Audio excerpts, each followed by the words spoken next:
છો બધા મજામાં? ફિઝિક્સના લાસ્ટ લેક્ચરમાં આપણે ઘણા બધા વિદ્યુત ભારોના લીધે એક તંત્ર બનતું હોય તો એ તંત્રમાં કુલ સ્થિતિ ઉર્જા કેટલી થાય એની આપણે ચર્ચા કરી હતી.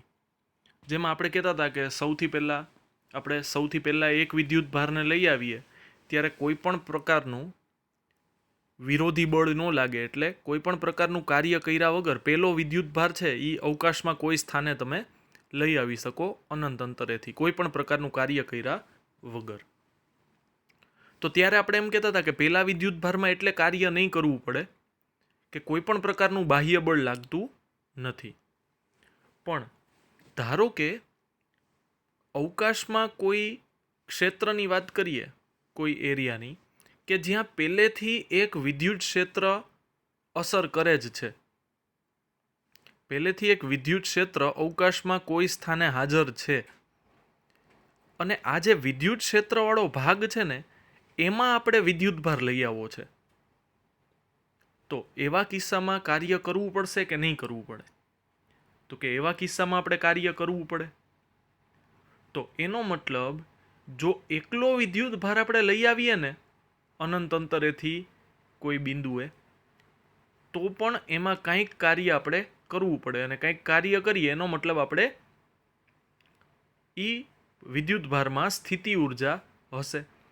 તો આપણે પહેલાં એમ કહેતા હતા કે જો એકલો વિદ્યુત ભાર હોય ને તો એની પાસે કોઈ પ્રકારની સ્થિતિ ઉર્જા હોય નહીં. પણ જો બાહ્ય વિદ્યુત ક્ષેત્રમાં તમે એક વિદ્યુત ભારની વાત કરો તો એને કંઈક સ્થિતિ ઉર્જા હશે. તો અહીંયા આપણે પહેલેથી એક વિદ્યુત ક્ષેત્ર અસર કરે જ છે, આપણે એવું માની લઈએ, બરોબર.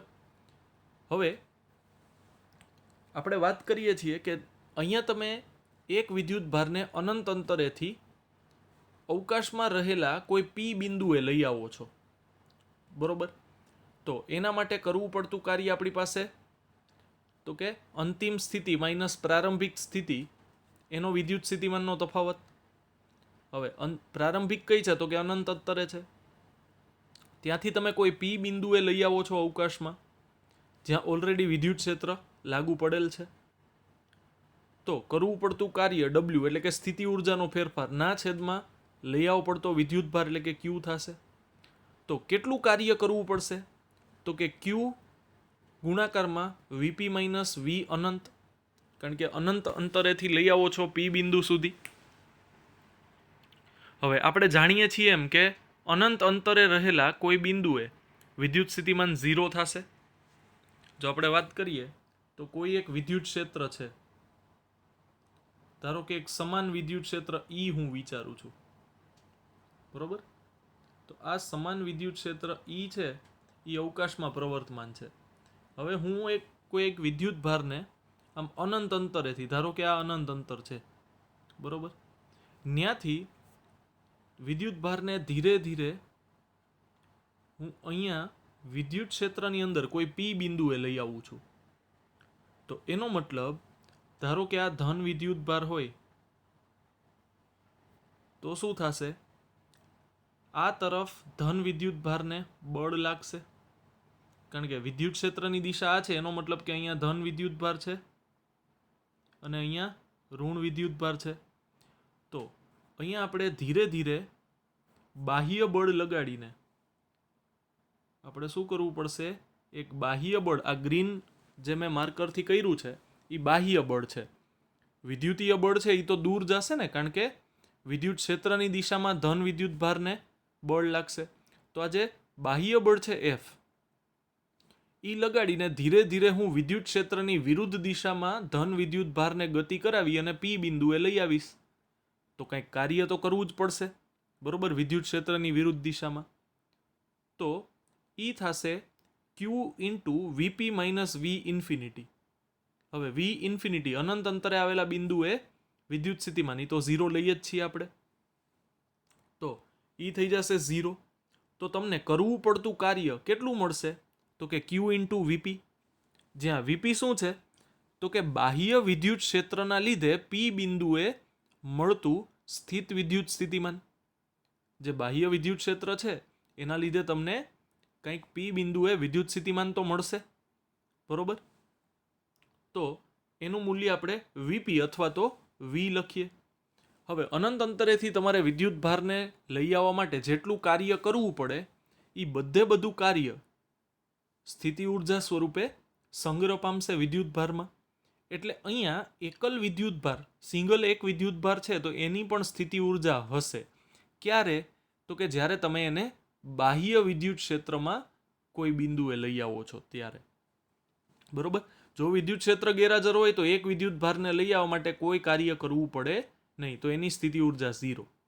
પણ આ કેસમાં આપણે બાહ્ય વિદ્યુત ભાર ઓલરેડી હાજર છે, બાહ્ય વિદ્યુત ક્ષેત્ર ઓલરેડી હાજર છે એવી આપણે ગણતરી કરીએ છીએ, ધ્યાનમાં લઈએ છીએ.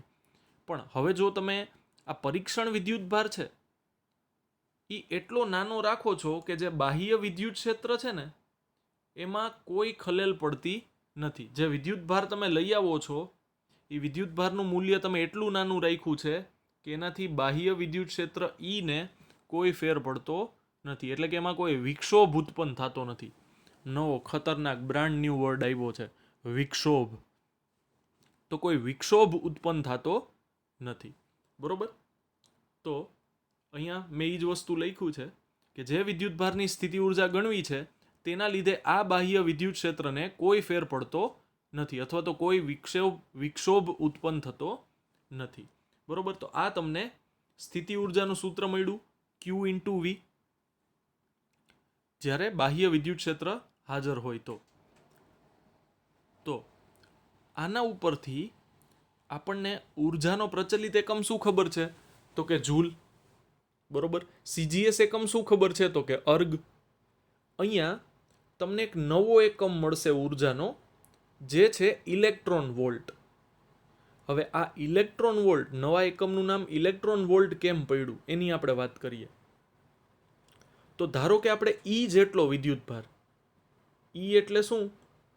તો કે એટલે મૂળભૂત વિદ્યુત ભાર 1.6 ગુણ્યા 10⁻19 ઘાત કુલમ. તો જેટલો વિદ્યુત ભાર છે એને આપણે 1 વોલ્ટ જેટલા વિદ્યુત સ્થિતિમાનના તફાવતથી પ્રવેગિત કરીએ છીએ, બરોબર. હવે 1 વોલ્ટનો વિદ્યુત સ્થિતિમાનનો તફાવત એટલે શું? તો કે આપણે બે બિંદુ પસંદ કરીએ, બરોબર. જ્યાં એક જગ્યાએ વિદ્યુત સ્થિતિમાન છે એ 1 વોલ્ટ છે ને બીજી જગ્યાએ વિદ્યુત સ્થિતિમાન 0 વોલ્ટ છે. હવે જો અહીંયા સુવાહક તાર જોડાયેલો હોય તો 1 વોલ્ટ સ્થિતિ ઉર્જા છે, બરોબર, વિદ્યુત સ્થિતિમાન છે, તો એનો મતલબ શું? કે ત્યાં અનંત અંતરેથી વિદ્યુત ભાર લઈ આવવા માટે તમારે વધારે કાર્ય કરવું પડે. એનો મતલબ ત્યાંની ઉર્જા વધારે છે, આ બિંદુએ ઉર્જા વધારે છે, અને અહીંયા વિદ્યુત સ્થિતિમાન ઓછું છે, એનો મતલબ ઉર્જા ઓછી છે. તો જ્યારે તમે મુક્ત કરશો ત્યારે ઉર્જાનો પ્રવાહ હંમેશા કઈથી કઈ તરફ થાય? તો કે વધારેથી ઓછા તરફ થશે. એનો મતલબ જો 1 વોલ્ટનો વિદ્યુત સ્થિતિમાનનો તફાવત હોય એમાં તમે કોઈ વિદ્યુત ભારને મુક્ત કરશો તો એ શું કરશે? ગતિ કરશે. હવે શરૂઆતમાં તમે એને પકડી રાખ્યો તો એટલે એ સ્થિર હતો તો એનો વેગ થાય 0. હવે થોડા સમય બાદ તમે જેવો એને મૂકશો તો વિદ્યુત સ્થિતિમાનના આ તફાવતના લીધે એ ગતિ કરવા માંડશે, પછી એનો વેગ થશે v. એનો મતલબ વેગ વધ્યો ને, તો સમય સાથે વેગમાં ફેરફાર થાય એને તો પ્રવેગી ગતિ કહેવાય કે નહીં? તો એનો મતલબ તમે આ વિદ્યુત સ્થિતિમાનના તફાવતના લીધે કોઈ વિદ્યુત ભારને પ્રવેગી ગતિ કરાવી શકો. તો જે એ વસ્તુ મેં અહીંયા લખેલી છે કે જેટલા વિદ્યુત ભારને 1 વોલ્ટ જેટલા વિદ્યુત સ્થિતિમાનના તફાવતથી પ્રવેગિત કરાવવામાં આવે છે, બરોબર. પ્રવેગિત કરાવવાનો મતલબ આવો થશે. તો એની ઉર્જા કેટલી? પ્રવેગિત ગતિ કરે છે તો એની ઉર્જા કેટલી? તો કે બરાબર આપણે હમણાં જ જોયું કે QV સ્થિતિ ઉર્જા છે. અહીંયા ઉર્જા ખાલી એટલે લખ્યું છે કે ગતિ કરવા માંડે છે તો એની પાસે થોડીક ઉર્જા છે એ સ્થિતિ ઉર્જા સ્વરૂપે હશે, થોડીક ઉર્જા છે એ ગતિ ઉર્જા સ્વરૂપે હશે, પણ કુલ ઉર્જાનો જથ્થો તો અચળ જ રહેશે. એટલે મેં ઉર્જાને U નથી લખ્યું, કારણ કે U આપણે દર્શાવીએ છીએ સ્થિતિ ઉર્જા માટે, K દર્શાવીએ છીએ ગતિ ઉર્જા માટે, પણ લખી શકીએ આપણે કુલ ઉર્જા માટે. તો અહીંયા કુલ ઉર્જા તો એટલી જ રહેશે. તો ક્યુ કેટલા વિદ્યુતભારને લઈ જાવો છે આપણે? તો કે ઈ વિદ્યુતભારને. ઈ વિદ્યુતભારનું મૂલ્ય કેટલું? તો કે 1.6 ગુણ્યા 10⁻19 કુલમ. અને કેટલો વિદ્યુત સ્થિતિમાનનો તફાવત જેનાથી આપણે પ્રવેગિત કરેલ છે વિદ્યુતભારને? તો કે ઈ 1 વોલ્ટ છે. તો એનો મતલબ આ થશે 1.6 ગુણ્યા 10⁻19 જૂલ. બરોબર. તો આ જે આપણને નવો આંકડો મળ્યો જે ખૂબ જ ઓછી ઉર્જા છે, જો 10⁻- કેટલી ઘાત છે? 19 છે. તો ખૂબ જ નાનો આંકડો છે. તો આવા ખૂબ જ નાના આંકડાને આપણે નવું નામ આપી દે, હુલામણું નામ. બરોબર. આમ બહુ મોટું નામ હોય, મુત્તુસ્વામી વેણુગોપાલ અય્યર, તો ભાઈ આપણે એને ખાલી અય્યર કહીએ ને, એમ આ એના જેવું ઉદાહરણ આપું છું ખાલી, કે બહુ મોટું મૂલ્ય છે, ટૂંકમાં આમ કહેવા જાય તો બહુ નાનું મૂલ્ય છે, આંકડો મોટો છે, 10⁻19 છે.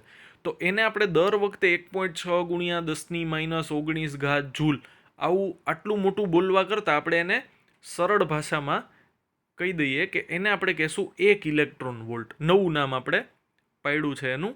તો કે ઉર્જાનો નવો એકમ છે એ 1 ઇલેક્ટ્રોન વોલ્ટ છે. અને 1 ઇલેક્ટ્રોન વોલ્ટ એટલે કેટલું થશે? તો કે 1.6 ગુણ્યા 10⁻19 જૂલ થશે. બરોબર.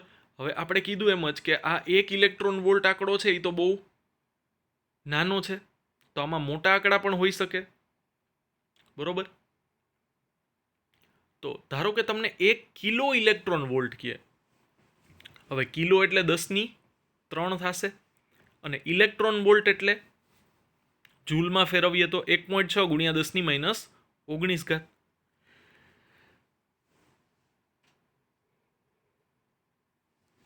સોરી.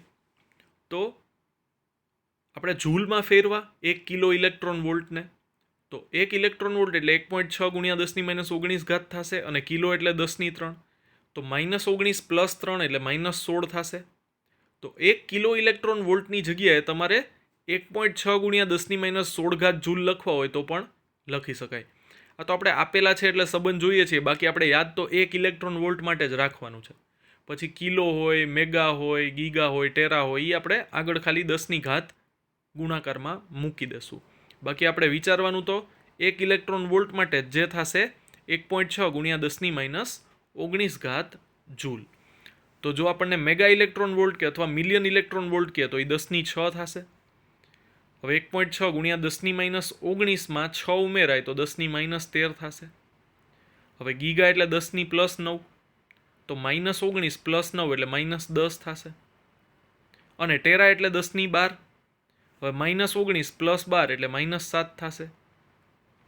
તો આ રીતે તમે નવો એકમ ભણ્યા ઉર્જા માટેનો, જે છે ઇલેક્ટ્રોન વોલ્ટ, પણ જે ખૂબ જ નાનો છે. તો એનાથી મોટા પ્રચલિત એકમો તો કે kilo electron volt, mega electron volt, giga, Terra. બરોબર. આ રીતે બધા મોટા મોટા એકમો પણ આના માટે યુઝ થાય છે. બરોબર, ઉર્જા માટે. તો આ તો વાત થઈ કે આપણે એક વિદ્યુત ભારને, એકાકી એકલ વિદ્યુત ભાર, બિચારો એકલો અટુલો વિદ્યુત ભાર, વિદ્યુત ક્ષેત્રની વિરુદ્ધ દિશામાં આપણે એને ગતિ કરાવી, એટલે કે કાર્ય કરી અને વિદ્યુત ક્ષેત્રમાં લઈ આવીએ છીએ. તો એનો મતલબ જે આપણે કાર્ય કર્યું છે એમાં ઉર્જા સ્વરૂપે સંગ્રહ પામશે. તો એને આપણે કીધું કે એકલ વિદ્યુત ભારની સ્થિતિ ઉર્જા. પણ ધારો કે આવા હું બીજા વિદ્યુત ભારને લઈ આવું તો એકને તો લઈ આવ્યો છે, એકનું સ્થાન નિશ્ચિત કરી નાખ્યું. હવે મને વધારે મજા આવી તો હું બીજા વિદ્યુત ભારને લઈ આવ્યો. તો બીજા વિદ્યુત ભારને લઈ આવશું તો શું થશે? તો એની આપણે વાત કરીએ. તો આ છે ને કેસ, તમને યાદ હોય તો આપણા જો મિત્રને, ઘનિષ્ઠ મિત્રને આપણે મળી લઈએ કે એક આપણે વિન્ડ ટનલ વિચારી હતી. બરોબર. એક ટનલ હોય બહુ મોટી, એમાં બહુ મોટો પંખો રાખ્યો હોય. તો આપણે પહેલા કેસમાં નિયમ એવો કીધો હતો કે પેલો વ્યક્તિ છે ને એને કોઈ પણ અવરોધ નહીં નડે, કારણ કે પંખો બંધ હશે. એટલે કે બાહ્ય વિદ્યુત ક્ષેત્ર ગેરહાજર હશે, હાજર નહીં. બરોબર. પણ આ કેસમાં બાહ્ય વિદ્યુત ક્ષેત્ર હાજર છે. એનો મતલબ પેલા વિદ્યુત ભારને લઈ જવા માટે પણ કાર્ય કરવું પડશે, જેમાં ઉર્જા સ્વરૂપે સંગ્રહ પામશે. તો અહીંયા ઈ ઉદાહરણ આપણે આમાં સેટ કરવું હોય ને, તો એનો મતલબ શું કે પેલો વ્યક્તિ પહોંચે ને ત્યારે ઓલરેડી, ટૂંકમાં પેલો વ્યક્તિ ચાલવાનું શરૂ કરે ત્યારે ઓલરેડી પંખો ચાલુ જ હોય, હવા ફેંકતો જ હોય, અવરોધક બળ લાગતું જ હોય. પેલા કેસમાં આપણે શું જોયું હતું કે પંખો બંધ છે, જે વ્યક્તિ પહેલો પહોંચશે એને કમ્પલસરી પંખો ચાલુ કરવો પડશે. તો અહીંયા એવું નથી, અહીંયા ઓલરેડી વિદ્યુત ક્ષેત્ર હાજર છે, એનો મતલબ ઓલરેડી પંખો ચાલુ જ છે. નવા વિદ્યુત ભારને જો એની વિરુદ્ધમાં જવું હોય તો તમારે કાર્ય કરવું જ પડે. બરોબર. તો પેલો વિદ્યુત ભાર જેમ ઓલા કેસમાં ફ્રી આવતો તો એમાં ફ્રી આવતો નથી. તો એનો મતલબ પેલો વ્યક્તિ છે એ અવરોધ અનુભવતા ભવતા પહોંચ્યો પંખા પાસે. હવે નિયમ તો તમને ખબર જ છે કે જે વ્યક્તિ પહોંચે એને નવો પંખો ચાલુ કરવાનો. તો એની પાછળ રહેલો ધારો કે બીજો પંખો છે એ ચાલુ થયો, એ કોણે કર્યો? તો કે એ કર્યો છે જે આ નવા વિદ્યુત ભાર છે, બરોબર, નવો જે વ્યક્તિ છે એણે પહોંચી અને ત્યાં વિદ્યુત ભાર જે આપણે લઈ આવ્યા પેલો વિદ્યુત ભાર Q1, એણે શું કર્યું છે? તો કે એણે કર્યો છે આ પંખો ચાલુ. તો હવે એના પછીનો જે વિદ્યુત ભાર છે, એના પછીનો જે વિદ્યુત ભાર છે એટલે કે નવો વ્યક્તિ છે, એને આવવા માટે બે બળનો સામનો કરવો પડશે. એક તો પેલો પંખો ચાલુ હતો એ તો અવરોધક બળ આપશે જ, સાથે સાથે આ વ્યક્તિએ જઈ અને જે પંખો ચાલુ કર્યો એનો અવરોધક બળ આવશે. તો આ વ્યક્તિને હજી વધારે કાર્ય કરવું પડશે. જો ઈ પહોંચી ગયો તો એને ત્રીજો પંખો ચાલુ કરવો પડશે. તો એનો મતલબ એના પછી આવતા વિદ્યુત ભારને હજી એ વધારે, થોડો ખતરનાક વ્યક્તિ થઈ ગયો છે, બરોબર, એના પછી આવતા વ્યક્તિને હજી એ વધારે કાર્ય કરવું પડશે. ટપા પડતા હે. આ સિમ્પલ ભાષામાં આપણે આને સમજવાની ટ્રાય કરી. તો ધારો કે આપણે બે વિદ્યુત ભારને બાહ્ય વિદ્યુત ક્ષેત્રની વાત કરીએ તો કે બાહ્ય વિદ્યુત ક્ષેત્રમાં મૂકેલા અથવા લાવવા પડતા બે વિદ્યુત ભારોના તંત્રની આપણે સ્થિતિ ઉર્જા મેળવવાની છે. તો અહીંયા એ જ વસ્તુ મેં લખી છે કે પહેલેથી હાજર બાહ્ય વિદ્યુત ક્ષેત્રની વિરુદ્ધ કાર્ય કરીને આપણે Q1 વિદ્યુત ભારને અનંત અંતરેથી અવકાશમાં કોઈ બિંદુએ લાવવા કાર્ય કરવું પડે, જે તેમાં સ્થિતિ ઉર્જા સ્વરૂપે સંગ્રહ પામે. તો પહેલેથી એક વિદ્યુત ક્ષેત્ર હાજર છે, એમાં આપણે અનંત અંતરેથી અવકાશના કોઈ બિંદુએ Q1 વિદ્યુત ભારને પહેલા તો લઈ આવીએ. તો એને આ વિદ્યુત ક્ષેત્રની વિરુદ્ધ કાર્ય કરવું પડે. તો એમાં વિદ્યુત ભાર Q1 ને લઈ આવવા માટે કરવું પડતું કાર્ય એમાં સ્થિતિ ઉર્જા સ્વરૂપે સંગ્રહ પામે. તો Q1 વિદ્યુત ભાર પહોંચી ગયો. હવે જો તમે Q2 વિદ્યુત ભારને લઈ આવવા માંગતા હોય અનંત અંતરેથી, તો પેલો એનો અવરોધ કરશે કોણ? તો કે બાહ્ય વિદ્યુત ક્ષેત્ર. અને બીજો એનો વિરોધ કોણ કરશે? તો કે હવે જે વિદ્યુત ભાર Q1 આવી ગયો છે એ. શરૂઆતમાં Q1 હતું તો કે નહીં, તો ખાલી વિરોધ કોણ કરતું હતું? વિદ્યુત ક્ષેત્ર. એટલે કે એક જ પંખો ચાલુ હતો. હવે Q1 આવી ગયો તો બાહ્ય વિદ્યુત ક્ષેત્ર તો વિરોધ કરશે જ, સાથે સાથે Q1 નું વિદ્યુત ક્ષેત્ર પણ વિરોધ કરશે. એનો મતલબ Q1 એ જઈને બીજો પંખો ચાલુ કરી દીધો. તો Q2 ને અનંત અંતરેથી અહીંયા પહોંચવા માટે આ બે વિદ્યુત ક્ષેત્રની વિરુદ્ધ કાર્ય કરવું પડશે. તો કાર્ય તો વધી જ જાય ને, બરોબર. તો એ કાર્ય કેટલું થશે? આ બે વિદ્યુત ભારો વચ્ચેના અંતર ઉપર પણ આધાર રાખશે અને જે તે બિંદુએ વિદ્યુત ક્ષેત્ર, બાહ્ય વિદ્યુત ક્ષેત્રના લીધે વિદ્યુત સ્થિતિમાન કેટલું છે આ Q2 બિંદુએ, એની ઉપર પણ એ બહુ આધાર રાખશે, બરોબર. તો આપણે એની ગણતરી જોઈએ.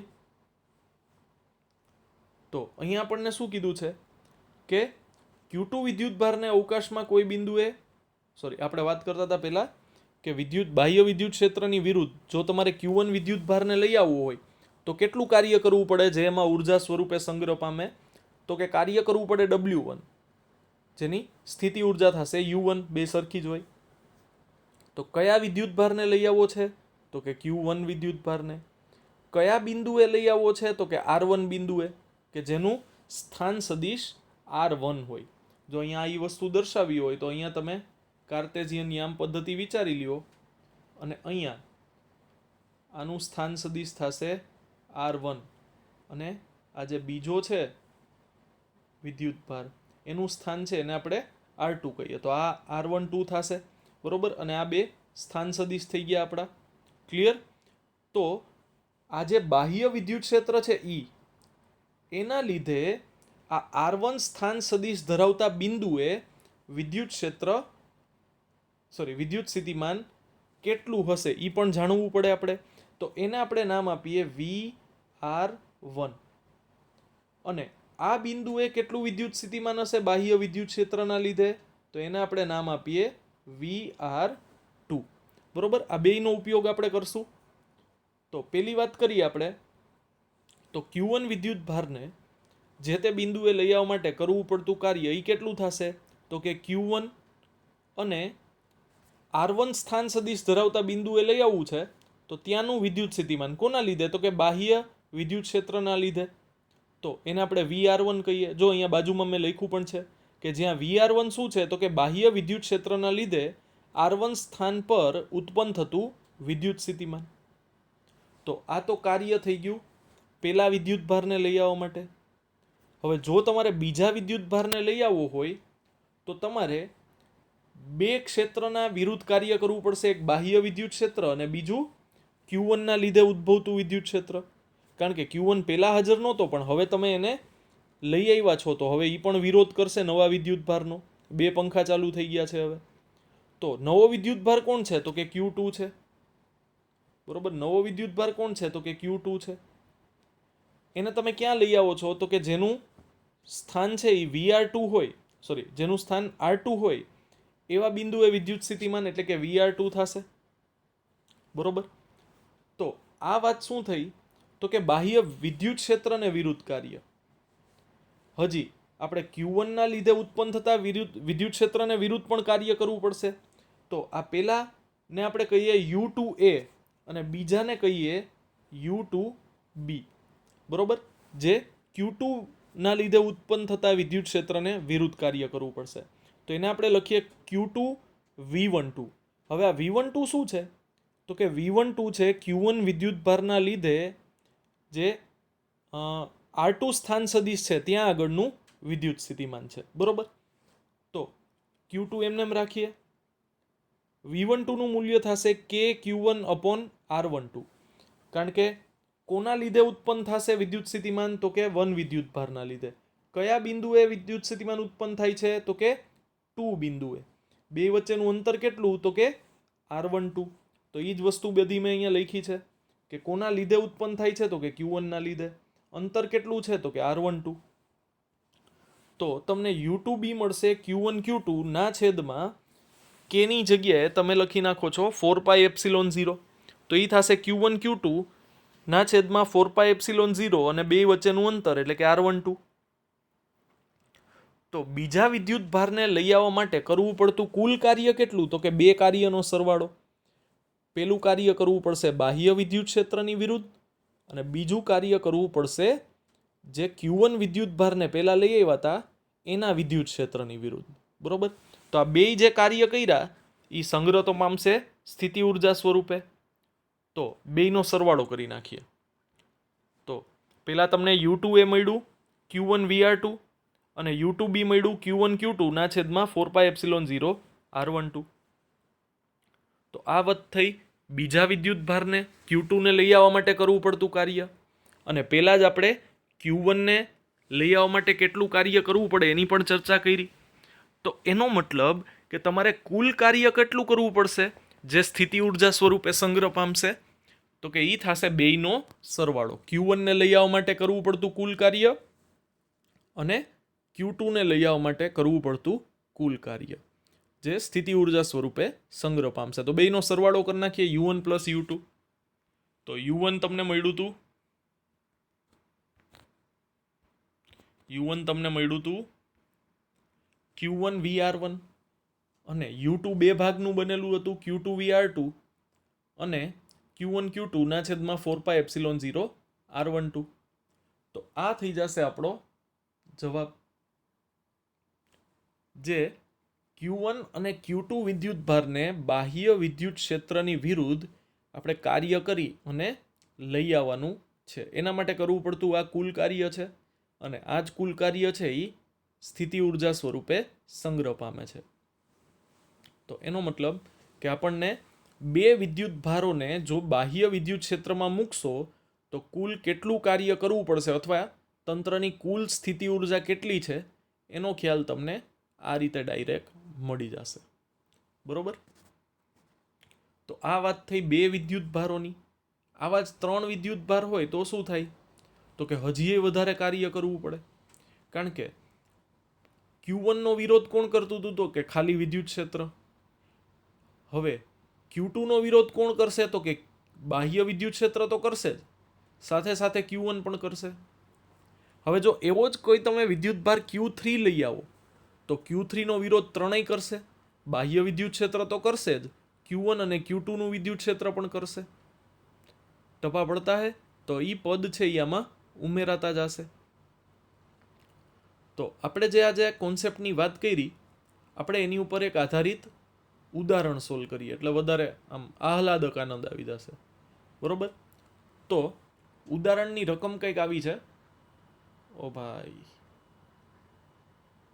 ઉદાહરણની રકમ કંઈક આવી છે, જે છે -9 0 અને 0 સેન્ટીમીટર અને 900 સેન્ટીમીટર સ્થાનોએ રહેલા બે વિદ્યુતભારો અનુક્રમે 7 માઇક્રોકુલમ અને -2 માઇક્રોકુલમના તંત્રની જે બાહ્ય ક્ષેત્ર વિના છે, બરોબર, બાહ્ય વિદ્યુત ક્ષેત્ર હાજર નથી, તો એની કુલ સ્થિત વિદ્યુત સ્થિતિ ઉર્જા કેટલી થશે એ મેળવવાનું છે. તો આકૃતિ દોરવાની ટ્રાય કરીએ આપણે.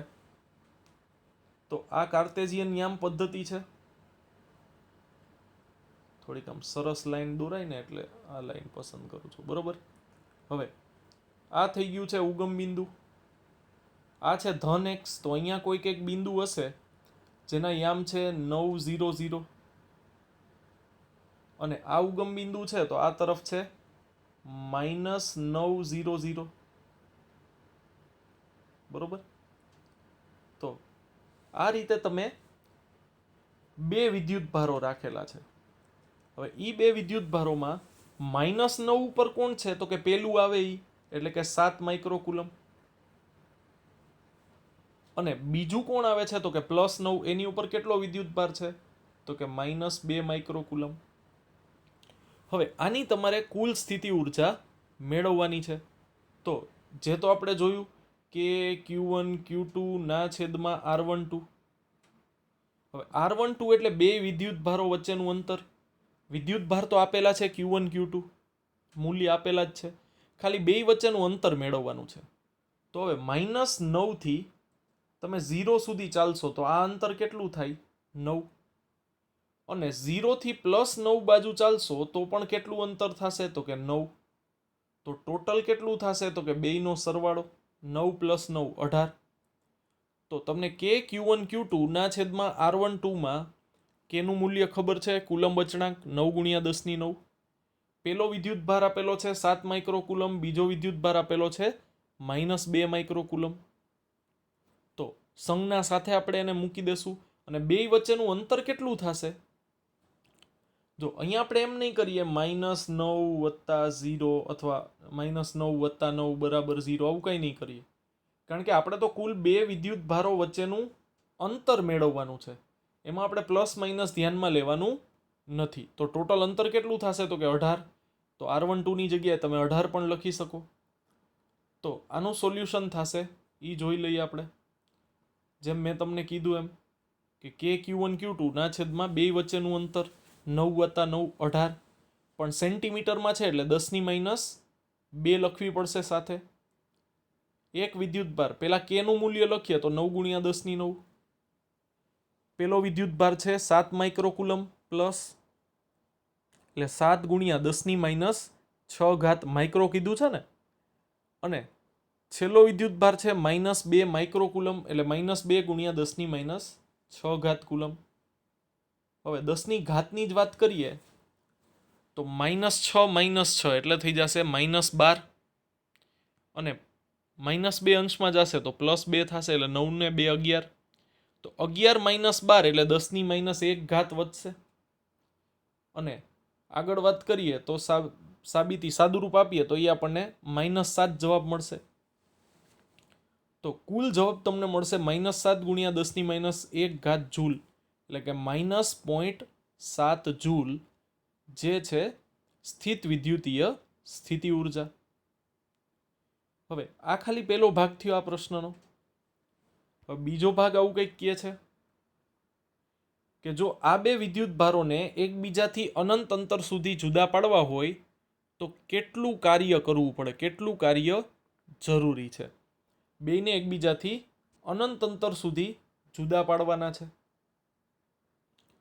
તો તમને યાદ હોય તો આપણી પાસે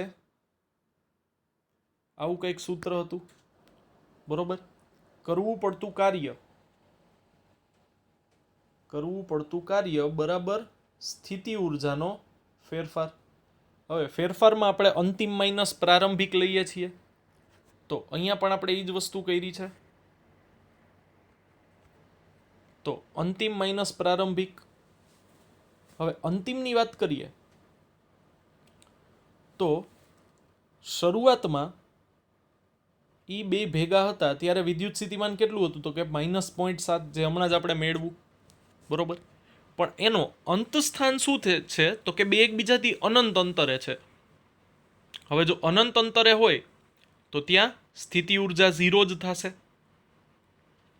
અને માઇનસ માઇનસ પ્લસ થઈ જશે, એટલે જે કાર્ય છે એ તમને 0.7 જૂલ મળશે. કયું કાર્ય, તો કે આ બે વિદ્યુત ભારોને અનંત અંતર સુધી તમારે છૂટા પાડી દેવાના છે, બરોબર. તો આ છૂટા પાડવાની પ્રક્રિયામાં અહીંયા વાત કરીએ તો કેટલું કાર્ય કરવું પડશે, તો કે એ કાર્ય કરવું પડશે 0.7 जूल. टपा पड़ता है कि नहीं पड़ता है, बरोबर. बहु एकदम इजी જ છે. સાચો કહાનીમાં ટ્વિસ્ટ હવે જ છે. ધારો કે આ વિદ્યુત ભારોના તંત્રને બાહ્ય વિદ્યુત ક્ષેત્ર E બરાબર A ગુણાકારમાં 1/r² માં મૂકવામાં આવે છે, એટલે કે A/r². છે. શું છે આ, તો કે વિદ્યુત ક્ષેત્ર છે. વિદ્યુત ક્ષેત્ર અચળ છે, તો કે નહીં, વિદ્યુત ક્ષેત્ર ચલે છે. વિદ્યુત ક્ષેત્ર આધાર રાખે છે કોની ઉપર, તો કે અંતરના વર્ગના વ્યસ્ત પ્રમાણમાં. આ કેસમાં જો એવું આપણને કીધેલું છે. અને એ શું છે, તો કે એ અચળાંક છે જેનું મૂલ્ય 9 × 10⁵ છે, ન્યૂટન પ્રતિ કુલમ ઇન્ટુ મીટર સ્ક્વેર. તો પેલા કિસ્સામાં તમને એવું કીધું કે બાહ્ય વિદ્યુત ક્ષેત્ર હાજર નથી, પણ હવે શું કીધું છે, તો કે બાહ્ય વિદ્યુત ક્ષેત્ર હાજર છે.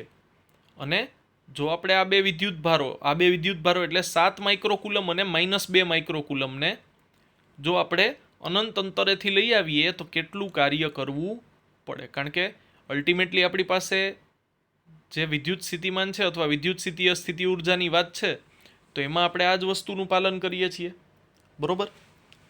કે બાહ્ય વિદ્યુત ક્ષેત્ર હાજર નથી, પણ હવે જો વિદ્યુત ક્ષેત્ર હાજર છે ને એ આ મુજબ બદલાય છે, તો શું થશે, તો કે જેમ જેમ અંતર વધશે એમ વિદ્યુત ક્ષેત્ર ઘટશે, બરોબર.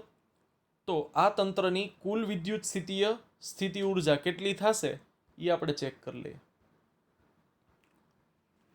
તો તમને E નું મૂલ્ય આવું આપેલું છે સૂત્ર સ્વરૂપે, A × 1/r². એટલે તમે E બરાબર A/r² લખી શકો. હવે વિદ્યુત ક્ષેત્ર અને વિદ્યુત સ્થિતિમાન વચ્ચેનો સંબંધ યાદ કરો. E બરાબર -dV/dx અથવા dr આવું લખી શકાય. હવે -dV/dr બરાબર E થશે, અને E નું સૂત્ર તો તમને આપેલું જ છે રકમમાં, તો એને આપણે આમાં મૂકી દઈએ તો -dV/dr બરાબર શું થશે, A/r². હવે ક્રોસ મલ્ટીપ્લાય કરીએ, બરોબર.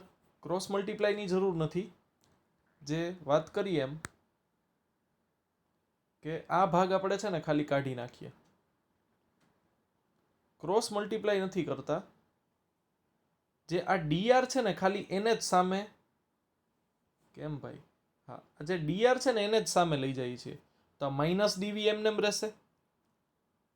r ની 2 છેદમાં છે, અંશમાં જશે તો માઇનસ થઈ જશે, ને dr છે એનો મતલબ આપણે r નું r ની સાપેક્ષે જ સંકલન કરવાનું છે, શક્ય છે. તો કુલ વિદ્યુત સ્થિતિમાન મેળવવા માટે આપણે જે આ વિદ્યુત સ્થિતિમાનનો નાનકડો એવો ભાગ મળ્યો dV, એનું સંકલન કરશું. તો સંકલન કરીએ તો -dV, અને સંકલનમાં આવશે એ તો બહાર નીકળી જશે, અચળ છે.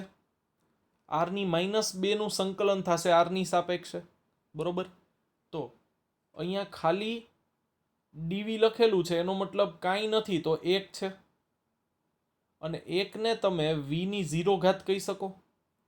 હવે સંકલનનો નિયમ શું છે? ઘાતમાં 1નો વધારો નવી ઘાત છેદમાં, એટલે 0 + 1 ના છેદમાં 1, એટલે એ વી જ રહેશે, બરોબર. તો -1 ડીવી એનું મૂલ્ય તમને કેટલું મળશે? તો કે એનું મૂલ્ય મળશે તમને વી જેટલું, બરોબર. હવે સંકલનનો નિયમ શું છે આપણી પાસે? તો કે સંકલનમાં -2 ઘાતનું સંકલન શું થશે? કોઈ કહેશે? એની ગેસ સ્ક્રીન ઉપર સામે જ છે. આપણે શું કરતા હતા? સંકલનમાં ઘાતમાં 1નો વધારો અને નવી ઘાત છેદમાં. યાદ આવતા હે? ઘાતમાં 1નો વધારો, નવી ઘાત છેદમાં. તો -2 + 1 કેટલા થશે? તો કે -1. તો ઈ માઇનસ ગુણાઈ જશે આગળ. તો ખરેખર અહીંયા પણ માઇનસ હોવું જોઈએ, પણ -v વાળું માઇનસ અને જમણી બાજુ વાળું માઇનસ બે એકબીજાની અસર શું કરી નાખશે? નાબૂદ કરી નાખશે. એટલે ક્યાંય ઋણ નથી લખ્યું આપણે, બરોબર. તો હવે અહીંયા શું થયું? તો કે આરની -2 ઘાત હતી, એમાં 1નો ઉમેરો કર્યો અને નવી ઘાત પણ છેદમાં લખી. તો એનો મતલબ આ થઈ ગયું આરની -1 છેદમાં -1. હવે -1 છે એ તો આગળ ગુણાશે, એટલે આ પદ નીકળી જશે, બરોબર. અને એ તો એમનેમ છે જ અચળ. આરની -2નું સંકલન થશે આરની -1, જેને તમે છેદમાં લઈ જશો એટલે પ્લસ થઈ જાય. તો ત્યાં વિદ્યુત સ્થિતિમાન કેટલું થાય? તો કે A/R જેટલું. હવે ટોટલ આપણે વાત કરીએ તો ટોટલ વિદ્યુત સ્થિતિ ઉર્જા કોના કોના લીધે? તો કે +9 અને -9 આવા બે વિદ્યુત ભાર રહેલા હતા, એના લીધે વિદ્યુત સ્થિતિમાન.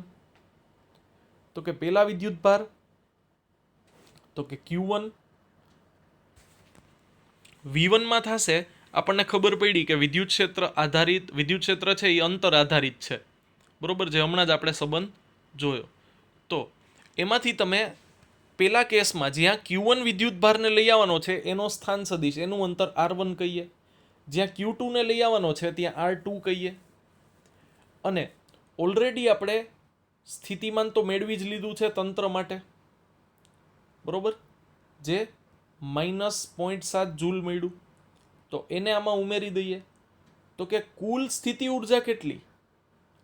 તો કે કુલ વિદ્યુતીય સ્થિતિ ઉર્જા આ બધાનો સરવાળો થશે. તો Q1 નું મૂલ્ય તો કે પેલો વિદ્યુત ભાર 7 માઇક્રોકુલમ, એટલે કે 7 × 10⁻6, બરોબર. પછી એની કિંમત તમને આપેલી છે 9 × 10⁵ રકમની શરૂઆતમાં જ આપેલી છે. અને પેલું અંતર થશે તો કે 9 સેન્ટીમીટર, એટલે 9 × 10⁻2. પછી બીજા વિદ્યુત ભારમાં છે એમાં પણ એવું જ થશે, પણ વિદ્યુત ભારનું મૂલ્ય આ વખતે કેટલું છે? તો કે -2 માઇક્રોકુલમ છે. તો કે -2 × 10⁶.